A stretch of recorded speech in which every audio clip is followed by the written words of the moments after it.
జాతీయ స్థాయిలో డిమాండ్ ఉన్న వాము పంటను పండిస్తున్న రైతులకు ధరలు ఆశించిన స్థాయిలో ఉండడం లేదు. సాగుకు పెట్టుబడి పెట్టి తెగుళ్ల సవాళ్లను దాటుకుని చేతికొచ్చిన పంటను మార్కెట్కు తీసుకొస్తే వ్యాపారులు కుంటి సాకులతో తక్కువ ధరలకు కొనుగోలు చేస్తున్నారు. కర్నూలు వ్యవసాయ మార్కెట్లో అత్యధిక ధర ఉన్నాయన్న సమాచారంతో పంట తీసుకెళ్లిన కర్షకులకు నిరాశ తప్పటం లేదు. తక్కువ పెట్టుబడితో ఎక్కువ ఆదాయం తెచ్చిపెడుతుండడం వల్ల రైతులు వాము పంట సాగు చేస్తుంటారు. కానీ ఈసారి ధరలు ఆశించిన స్థాయిలో ఉండటం లేదు. కర్నూలు జిల్లాలో పండించిన వాము దేశంలోని అన్ని ప్రాంతాలకు ఎగుమతి అవుతోంది. రబీ సీజన్లోనే 4,873 ఎకరాల్లో సాగు చేస్తున్నారు. ఈ పంట విక్రయానికి రైతులకు కర్నూలు వ్యవసాయ మార్కెట్ యార్డ్ మాత్రమే ఆధారం. వ్యాపారులు సిండికేట్ గా మారి దగా చేస్తున్నారని రైతులు ఆరోపిస్తున్నారు. అండగా నిలవాల్సిన మార్కెట్ కమిటీ అధికారులు ఉదాసీనంగా వ్యవహరిస్తున్నారన్న ఆరోపణలు ఉన్నాయి. ఇక్కడ మార్కెట్ యార్డ్లో ఎట్లుందంటే సరుకు ఎక్కువ వస్తే రేటు తక్కువ పలుకుతుందన్నమాట. కర్నూలు తెలంగాణ బార్డర్కి ఆనుకొని ఉంది కాబట్టి తెలంగాణ సరుకులు కూడా ఇక్కడికే వస్తుంది. ఏమంటే రేటు వచ్చేసి 15 నుంచి 22,000 దాకా లోపల పైన వస్తే రైతుకు గిట్టుబాటు అవుతుంది. ప్రతి పొలంకి ఎకరాకు వచ్చేసి కింటంన్నర కంటే ఎక్కువ పండదు. కాబట్టి ఇది కొంత ప్రభుత్వం దృష్టికి తీసుకెళ్లి మాకు మంచి ధర పలకాలని చెప్పేసి రైతుల తరఫున నేను ఆశిస్తున్నాను. పెట్టిన పెట్టుబడులు కూలీలు ఎక్కువైతున్నాయి. దీనికి ఇప్పుడు మిషన్ల ప్రాబ్లం వల్ల డబల్ గింజ రావడం లేదని వీళ్ళు షేట్లు మాత్రమే కొనేది. ఇది వాము గింజలు రేటు గిట్టుబాటు ధర పెట్టకుండా ఒక సంచి సగం సంచి ఉన్న దానికి ఎక్కువ రేటు పెడుతున్నారు.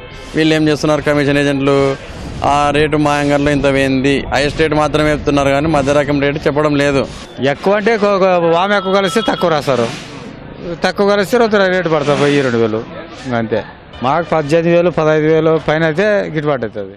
ఈ మధ్య కాలంలో వాము ఉత్పత్తులు పెద్ద ఎత్తున మార్కెట్కు వస్తున్నాయి. వచ్చిన అవకాశాన్ని వినియోగించుకునేందుకు వ్యాపారులంతా ఏకమవుతున్నారు. 1-2 చిన్న లాట్లకు అత్యధిక ధర కోట్ చేస్తున్నారు. ఈ ధరను చూసి కర్నూలు మార్కెట్లో వాము ధర మెరుగ్గా ఉందని భ్రమపడి సరుకును తెచ్చినవారు కమిషన్ ఏజెంట్లు వ్యాపారుల దెబ్బకు నిలువునా మోసపోతున్నారు. వ్యవసాయ మార్కెట్లో వాము వ్యాపారులు 10 మంది మాత్రమే ఉండటంతో వీరు ఆడింది ఆట పాడింది పాటగా సాగుతోందని రైతులు చెబుతున్నారు.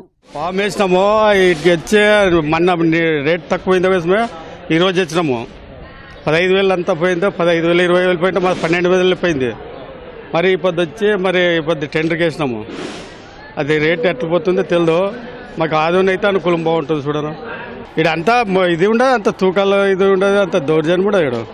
మరి కనీసం మాకు 15,000-16,000 అన్నా గిట్టుబాటు ధర రాలేదు. మరి ఏ రూపకంగా మాకు గిట్టుబాటు అవుతుంది రైతుకి? మళ్ళీ వీళ్ళు కమిషన్ ఇవ్వాలా, వాళ్ళు అమ్మాలి ఇవ్వాలా, కోసిన వాళ్ళది ఎత్తిన వాళ్ళది దింపిన వాళ్ళది, మేము అక్కడ నుండి వేసుకొచ్చినది ట్రాన్స్పోర్ట్ది, మరి అక్కడ ఎత్తిన వాళ్ళది ఇన్ని పోతూ మళ్ళీ మార్కెట్లో బిల్డింగ్ కొట్టే వాళ్ళది అన్ని పోయి మాకు ఏమొస్తుంది? ఇంకా ఊకి ఏదో ఒకటి చూపిస్తారు. హైయెస్ట్ పోయింది ఈరోజు మార్కెట్ కర్నూలు మార్కెట్లో టాప్ రేట్ 26,000 అని పెట్టేస్తారు. ఇక్కడ పోయింది ఏం చూస్తే 12, 13, 14. వాము ఇంత అన్యాయం ఉండి అట్లా మేము కష్టం చేస్తున్నాము. ఎండ అనగా గాలి అనగా వాళ్ళకి ఎవరో గుజరాత్ వాళ్ళు అంటే వాళ్ళకైతే రేట్లు బ్రహ్మ వేస్తారు. మాకు ఆంధ్ర వాళ్ళకి మటుకు రేట్లు తక్కువ వేస్తున్నారు. మరి మేము ఎట్లా ఏం బతకాలి, ఎట్లా చేయాలా? ఎండ అనగా గాలి అనగా పండిస్తున్నాము. మరి మేమేం చేయాలి సార్? 12,000 పోయింది సార్. మెసేజ్ వచ్చింది సార్, 12,000 పోయింది సార్.